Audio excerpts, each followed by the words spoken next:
Okay, let's start our guided class practice. So number 1 reads, pencils are sold in packages of 3.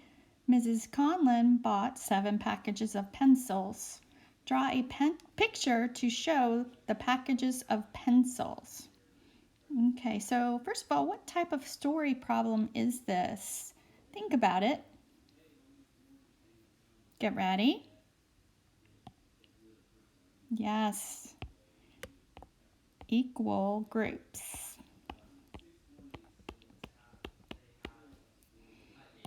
All right, so we have the packages. Let's underline the important information.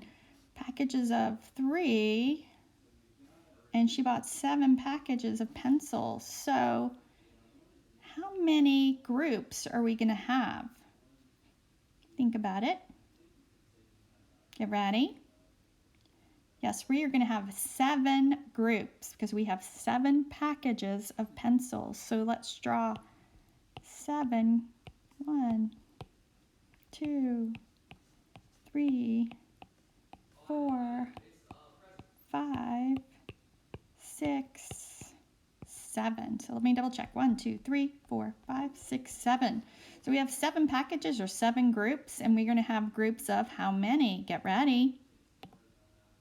3. Good. So 1, 2, 3.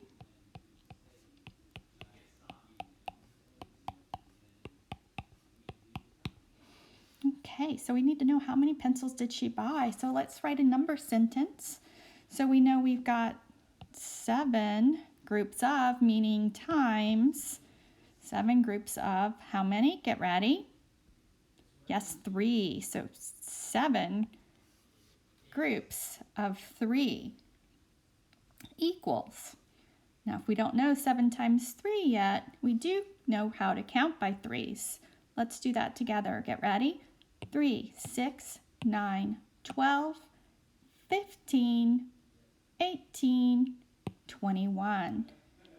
So she has 21 pencils. The answer is 21 pencils. So number 2 says circle the perpendicular line segments. So we want to make sure we're looking for perpendicular line segments. And remember, we just learned about perpendicular line segments, and we know that perpendicular line segments have at least one right angle. Okay? So, does this one have a right angle? No. What about this one? I think I see 2 right angles, so we'll circle that one. This one has a right angle. Actually 4 of them, so let's go ahead and circle that one. What about this one? Does that have a right angle? No, so we're not going to circle that one. All right, what about the last one? Right angle? Yes, we have quite a few right angles. 1, 2, 3, 4, so let's go ahead and circle that one.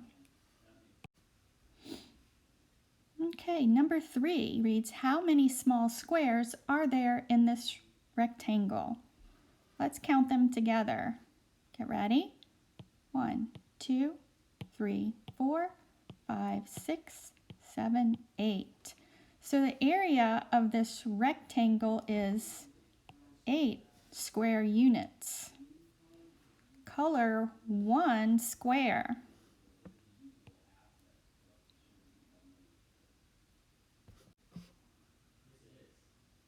Okay, so what fractional part of the rectangle is colored? So we know we have 8 square units in that rectangle, and one of them is colored. So what fractional part is the rectangle colored? Get ready. Yes, 1/8. 1 out of 8. Number 4, round each number to the nearest 10. So remember, when it's 5 or above, ends in a 5 or above, we round up. If it's a 4 or below, we round down. So 78, we round to what number? Get ready. Yes, 80. 13, we round to what number? Get ready. Yes, 10. Number 25, what number do we round to? Get ready. Yes, 30. Number 5, it says circle all the geometric solids that have at least one point or vertex. Remember, this is kind of like the corner of a cube. Okay, pyramid, does that have at least one point or vertex? Yes. Cylinder, point or vertex?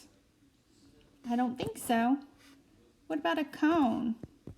Remember the cone looks like this? Yes, cone has at least one point. What about the sphere? No points on a sphere. What about a cube? Get ready.